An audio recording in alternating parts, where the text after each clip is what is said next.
Assalamualaikum warahmatullahi wabarakatuh. Salam semangat untuk kita semua. Perkenalkan, nama saya Fitri Zaira Mafuntuh dengan NIM 31502400096, jurusan Pendidikan Agama Islam, Fakultas Agama Islam, Universitas Islam Sultan Agung Semarang. Sebelum dimulai presentasi ini, mari kita membaca basmalah terlebih dahulu. Bismillahirrahmanirrahim. Mata kuliah Filsafat Pendidikan Islam yang diampu oleh Bapak Dosen Muhammad Farhan, SPDI, SHUM, MPDI, dengan tema Hakikat dan Ruang Lingkup Filsafat Pendidikan Islam. Ada beberapa subbab tentang hakikat dan ruang lingkup filsafat pendidikan Islam. Yang pertama yaitu ada rasional, yang kedua ada dorongan Islam untuk berfilsafat, yang ketiga ada hakikat filsafat, yang keempat ada hakikat pendidikan Islam dalam perspektif tarbiyah, taklim, dan takdib. Terus yang kelima ada pengertian filsafat pendidikan Islam. Terus yang keenam ada hubungan filsafat pendidikan Islam dan pendidikan. Yang ketujuh yaitu ruang lingkup filsafat pendidikan Islam. Yang terakhir yaitu ada rangkuman. Yang pertama ada rasional. Secara ontologi, filsafat pendidikan Islam berusaha mengkaji secara mendalam hakikat pendidikan manusia, alam, dan semua unsur yang berhubungan dengan pendidikan. Unsur-unsur pendidikan Islam yaitu antara lain kurikulum dasar, pendidikan, peserta didik, media, hereditas, dan lingkungan. Yang B, dorongan Islam untuk berfilsafat. Menurut Ibnu Sina, filsafat ialah menyempurnakan jiwa manusia melalui pengobsesian hal ihwal dan penimbangan kebenaran teoritis dengan praktis dalam batas kemampuan manusia. Yang C, hakikat filsafat. Para filosofis Islam berusaha untuk mendapat suatu sandaran hikmah baik dari Al-Quran dan Sunnah dan kebudayaan Islam.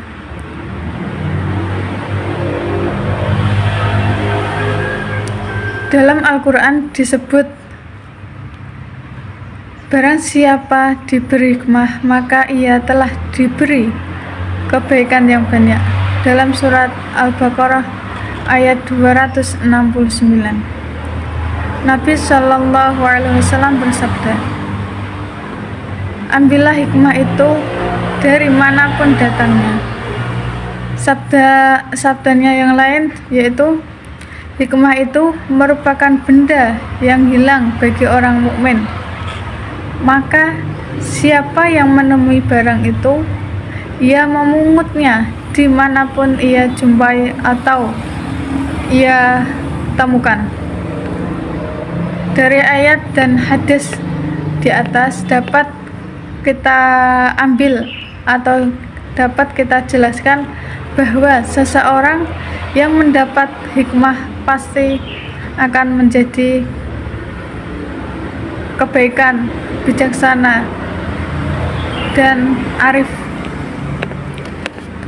Yang D, hakikat pendidikan Islam dalam perspektif tarbiyah, taklim, dan takdib. Pengertian dari kata tarbiyah yaitu menurut Syekh Ali, kata Rabbi memiliki arti banyak, yaitu merawat, mendidik, memimpin, mengumpulkan, menjaga, memperbaiki, mengembangkan, dan lain-lainnya. Ada berpendapat lain, yaitu merawat dan memperhatikan pertumbuhan anak sehingga anak tersebut tumbuh dengan sempurna sebagaimana yang lainnya. Sebuah kesempurnaan dalam setiap dimensi badan, roh, akal, dan kehendak lain sebagainya. Yang kedua, menurut konsep pendidikan Islam, kata taklim tidak lebih luas jangkauannya dan lebih umum daripada kata tarbiyah.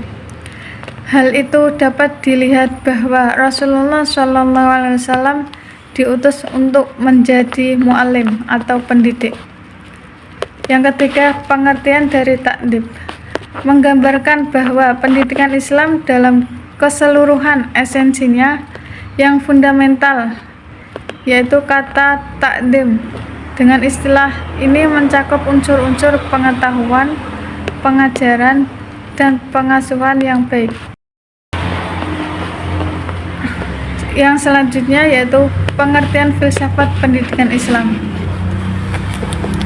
Menurut Syaibani, bahwa filsafat pendidikan merupakan sejumlah prinsip, kepercayaan, konsep yang telah ditetapkan dalam bentuk yang sempurna berkait dengan satu sama lainnya dan berjalan agar dapat menjadi pedoman untuk usaha pendidikan dan proses pendidikan dengan segala seginya dan terhadap politik pendidikan dalam suatu negara. Selanjutnya, hubungan filsafat dan pendidikan. Filsafat dan pendidikan tidak bisa dipisahkan karena filsafat pendidikan itu ada 5. Yang pertama itu pendidikan berusaha melaksanakan prinsip dan ide-ide itu menjadi kenyataan, tindakan, dan kepribadian. Terus yang kedua, tujuan pendidikan adalah tujuan filsafat pendidikan, kebijaksanaan, dan kebenaran. Terus yang ketiga, ada jalan yang ditempuh filsafat pendidikan, yaitu spekulatif dan reflektif.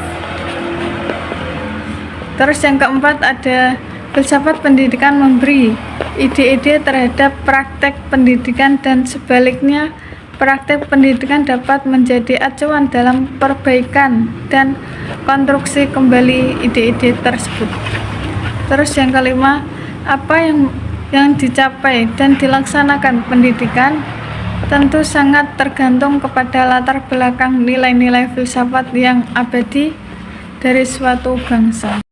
Terus selanjutnya yaitu ruang lingkup filsafat pendidikan Islam. Dibagi menjadi 7 sebagai berikut. Yang pertama yaitu manusia dari sisi pendidikan. Yang kedua, hal yang berkaitan dengan epistemologi. Yang ketiga yaitu tujuan pendidikan dalam Islam. Yang keempat, ada hakikat alam dari sisi pendidikan. Yang kelima, ada hakikat lingkungan dari sisi lingkungan. Yang keenam, ada hakikat kurikulum pendidikan Islam.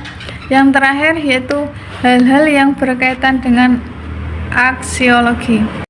Selanjutnya yaitu kesimpulan dari materi hakikat dan ruang lingkup filsafat pendidikan Islam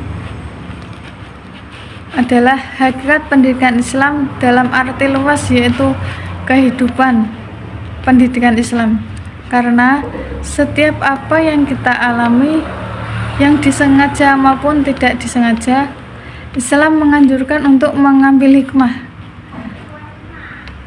pembelajaran atau lesson learned dari peristiwa pengalaman tersebut dalam hal hubungan filsafat pendidikan dan praktek pendidikan terhadap hubungan yang sangat erat dan tidak dapat dipisahkan antara keduanya.